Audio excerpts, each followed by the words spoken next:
Hi there, this is Smart Haddad here again. So in this lecture I have to show you how we can protect our MikroTik router from types of scans that normally the hacker do to be able to find out what are the protocols or the ports that are open on the MikroTik router so he can run his attack to the MikroTik router. So we are going to do similar things that what the hacker does, but what we need to do is to just block those ports. So we just block them to not allow the hacking to happen. So as you can see here, we have a lab of 6 ports. Before we start doing those ports, let me just explain to you what is the lab scenario, and then I will come back to the ports and start doing that. So we are still on the same lab scenario as for the whole course. And now what I need to do is to make some type of, we call it reconnaissance. So we are trying to find out which ports are open on the MikroTik router. Normally this happens from the internet. So someone like a bad guy, that is the bad guy, sitting here, and he can run from the internet. If you have, for example, a public IP on the MikroTik router, he can run some scanning to be able to find out what are the ports that are open on this MikroTik router, and based on that he can run his attack. But now what we are going to do ourselves, we are not going to be making it from the internet, because anyway I don't have a public IP on the MikroTik router, so I'm going to run this attack from my computer. So I'm going to make a scan to the MikroTik router, and then we are going to see which ports that are open. And then based on that, I have to check what I can do as blocking for the ports. So I have to block some ports. I have to change the port numbers. For example, say that I want to be able to, we see that SSH will be opened. SSH is on port 22. That's a well-known port. But as it is a well-known port, then attacks can run on this port. So I want SSH to stay open, but I don't want it to be on port 22. I can put another port, for example, A2. Yeah? So I just change this port and I put it on port A2. Then for the hacker to discover A2 or to run his attack on A2 is not as when he runs the attack on 22, because there are some softwares which run the attacks and they know that SSH is port 22, then the attack run on port 22 right away. But if you change the port to A2, then you make it a little bit more difficult. It doesn't mean that the hacker cannot find out also what the port that you are running on SSH. Yes, if you want, he can. But yeah, you always have to try to make things more difficult for the hacker to be able to hack your router. So we're going to scan to the router to see what ports are open, block some ports, change some ports, and also what we can do, we can say that I want to block everything, leave Winbox, and then only my computer is able to connect to Winbox. That's also possible, and that's all that we are going to do in this lab. So let's go now back to the ports and start doing them. Port number 1, download and install Nmap. So Nmap is a software that can make the scanning on devices to see what protocols are open and what ports are open on this device. And it is free of charge. You can download it from the internet for free. I already have downloaded and installed it on my computer, but just to show you very fast how you can get it, just go to your browser and search for Nmap. And then if you want Windows, because I'm running on Windows now. So this is Nmap. You go to their website. So it's Nmap network scanning, you can see. And then you can just download the one for Windows, which looks somewhere, should be somewhere over here. So let's go to the download. So Windows, here we go. So you can see that is the latest stable version that you can download it. You just click on it, then you download it, and then next, and you have Nmap installed on your computer. To win time, I have already downloaded and installed it, so it's already on my computer. And if you want, I can just show you. If I go to the software Nmap, so that is the Nmap. This is how you can do the scanning to your router, and we're going to do it in a moment to see which services or protocols or ports that are open. Port number 1 is done. Port number 2, issue a scan using Nmap for all TCP and UDP ports that are open on the MikroTik router. So we go back to Nmap, and over here what I can say, I would say that I want to run, so you have different type of profiles that you can run as a scan. Of course, Nmap is something that you can also study about how it works and stuff like that. But for now, I'm going to say is I want to make a regular scan, and the target is the IP of the router. Let's put the picture so you can follow. So the IP of the router, remember, is 192.168.0.1. all right, very good. And then I'll go to scan. So now it's scanning, and here we go. So you can see it has showed me that you have on the router FTP open on port 21. So these are the well-known ports, the normal ports of those protocols. SSH port 22, Telnet port 23 is open, HTTP is open, 2000, which is Cisco's SCCP, and you have the 8291, which they said unknown, but we know that 8291 is Winbox. So look, if the hacker has those information, then we say, I can now run my attack from, for example, Telnet, because this port is open, or from FTP, or from SSH, or whatever. So he has some information that he can use to be able to run his attack. Of course, we are not going to see how he does the attack and what are the tools that he uses, because this is not a hacking course. But what we can do, we can just make a way so this will be somehow disabled, or we change the ports to make it more hard. So that's something we're going to do it in this lab. Port number 2 is done. Port number 3, disable Telnet, FTP, www, API, and API SSL. So if we go back to Nmap, we see that we have FTP, we have Telnet, we have HTTP. We have also API. They are not showing up over here, but we'll see it in a moment that there are some ports on the MikroTik router. So let's think of it. Do we really want that FTP stay open to the router? So how many times do we do FTP connection to the MikroTik router? Not a lot. Do we really want Telnet? So remember, Telnet and SSH. Telnet, if you connect Telnet to the MikroTik router to do command line, it is clear text. So anything you write on the command, it goes clearly to the router. So anyone who is between you and the router, he can intercept what you are writing as command. While SSH, it is encrypted. So both they have similar function, but this is more secure. Do we really want to keep Telnet? Yeah, we don't have to. And what about HTTP? Because HTTP, if we look what is HTTP, if we go to the browser here and I write 192.168.0.1, that is HTTP. That means I can connect to the router. By the way, I have upgraded to the router today. I show that the version is new 7.1.5. So I have just upgraded. So back to the discussion. So do we really want to configure the router from HTTP? No, because we normally use Winbox. Like if you see that I can go to here and I put the username and the password, and then I am inside the router. We can go to the webfake and we can do the configuration from here. But yeah, this is open, right? So these ports are open. Port 80 is open now because this is the port which is on port 80 on TCP to be able to go to HTTP. So do we really need all of those to stay open? The answer is no. So how can we block them? We go to the MikroTik router on Winbox and we can see inside IP services. You see those ports are over here. So those are the protocols. So they said to block this one, to block Telnet, to block FTP, and API, we're not going to give API interface to some other software, for example, at this moment. We don't want them. So this and this, so what we can do, we can just leave Winbox and SSH, and then we disable the rest. You see, so we just disable. Now, if we rerun the scan again, we make scan. There we go. So you can see it is much better now. So because we closed the ports for FTP, HTTP, so we can see that there are some other ports still open. But yeah, it is much better than having all the other ports. Now, if you want to know how to make the disable from the command line, so let me enable everything. You can do it also from the command line. And that is something I want to show it to you also. So from here, you can go to IP services and you can say print. So look at those numbers, 0, 1, 2, 3. Those are the important ones, okay?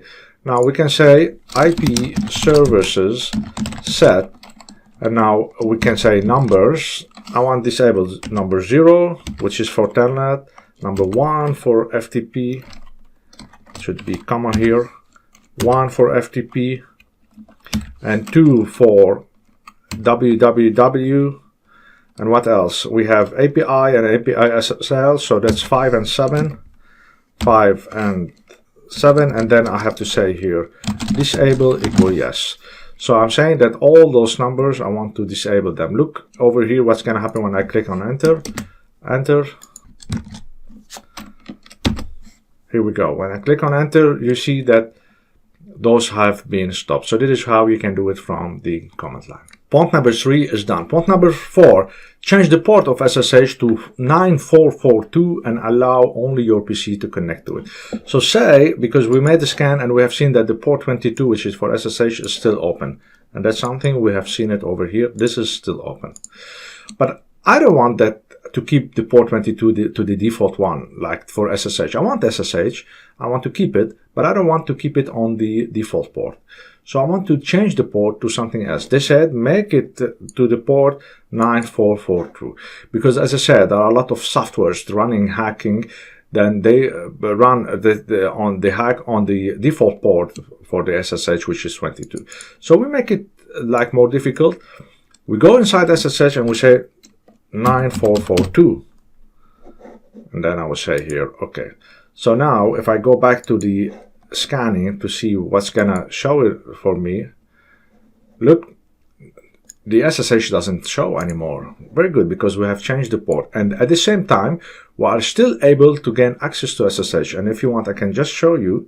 We go to the PuTTY software, and I will go to 192.168.0.1, and over here I have to put the port 9442, not anymore 22, because this is the SSH port. You see that we are making SSH, and then open, and now we can see we are over here, username and the password, and here we go. I'm inside the router, so I can gain access to the router on SSH by just changing the port. And we have seen on the scan that it doesn't show anymore because it's scanning normally the well-known port, but here, yeah, it's not showing. Of course, if you run another scan which is scanning all ports that are available, he may still see 9442. But yeah, we are making things more difficult on the hacker. Point number 4 is done. Point number 5, let SSH has a strong crypto by regenerating a new host key. So when you make SSH to the MikroTik router, there are some exchange of keys, and those keys, they can be weak and they can be strong. Of course, the weaker the keys are, the easiest for the hacker to guess what you are sending as command line. The harder, then it's more encrypted, then the hacking will be much harder. So it's better that you can use some keys which are more stronger. But also you have to remember that once the keys are more strong, then the CPU of the router will be using more resources to be able to execute the encryption, because the keys are bigger, then the encryption will be taking more time to be executed. Now, how can we do the strong key? Now, if we go to the MikroTik router, so we say over here that we have SSH on port 9442, it's enabled. Now we go to IP SSH. And over here you can see we have strong key. I will say I want to use the strong key crypto. Alright, and over here you can see this is the host key size. By default is 2048, which is fine. I mean, this is a very good host key as a size. But you can make it if you want higher, like 4096. So we are making the keys even more strong, then the encryption will become even stronger to be de-encrypted. Right? And then you can say apply, but we forget to make something. We have to regenerate the host key because we have changed the host key. We have to regenerate it. So once we connect the SSH to the MikroTik router, then the keys will be new ones that will be communicating between my computer and the router. So let's make the regenerate host key. This will regenerate current SSH host keys. Yes. And then I will say yes. Now, in the old version, on version 6, normally you should do a reboot. But now on version 7, there is no need to reboot your MikroTik router. Now, let's open PuTTY and let's connect again, 192.168.0.1, SSH on port 9442. So now when I make connect, it will take a bit of time, and then it will show for me in a moment that there are some new keys that you have to accept. You see, it's taking a longer time for the keys to be sent because the keys are now stronger and they are bigger. So let's wait for it. So it took something like 20 seconds, I would say, to get this, what you see here, the prompt windows. So this is that are exchanging the keys. Now you have to accept those keys. So 20 seconds is too long, but because the keys are stronger now, that's why it took longer. Now I put a username should be Maher and password 123456. And now I'm inside the router. So that's how you can do it from the Winbox IP SSH. Now if you want to do it from the command line, it's also the same. So you can go from here and you can say IP SSH, and then you can say set strong key crypto equal yes. So this will make the crypto to be strong.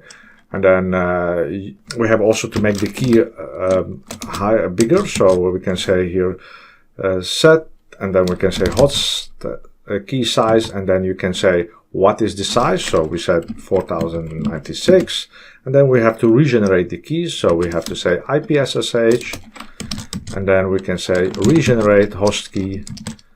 And that's it. Enter, and then you say yes, and then you wait until this is finished. So this is not blocking now, it is just regenerating the key, so it's not freezing. It will be regenerated in a moment. Point number 5 is done, and the last point is to allow only your PC to connect to Winbox. So if we go back to the scan, we can see that we have this port 8291, which is for Winbox.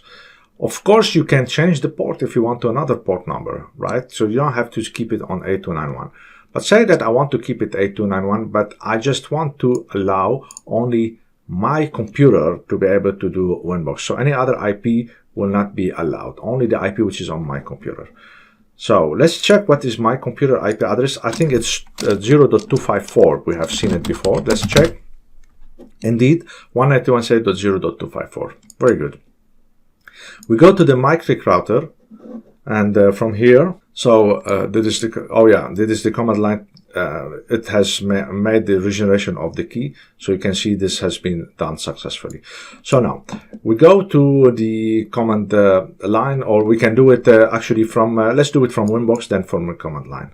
So we go from here, and I have to go to the services, and then over here on Winbox, available from, and then I say I want to allow Winbox to happen on 192.168.0.254. Only this IP is able to make Winbox to the MikroTik router.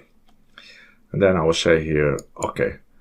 Now my computer has this IP, then he can log into the Winbox. So you can see if we disconnect and we open again, and I say connect, here we go. So I can log in to the MikroTik router on Winbox. Now let's change the IP address of the router to another IP. Let's go to here, and we change the IP. Let's put something like 192.168.0.253. So we just go to the TCP IP, and then 192.168.0.253, right? So we allowed only 254. 253, it's not an IP which is whitelisted there to the MikroTik router to connect to Winbox. So let's check. We try to go, and then connect. Here we go. It's not allowing. You see, it's refusing. So here, look what the error you are getting. Router refused connection. But what if we connect to the MAC address? Oh, we could connect to the MAC address because MAC address is layer 2. It has nothing to do with the IP address. So we can see that, yeah, even we change the IP address. So by IP we cannot connect, but by MAC address we could connect. That's something to now think of how we can also change that. So also I don't want for anyone to connect to MAC address. I just want to connect to IP.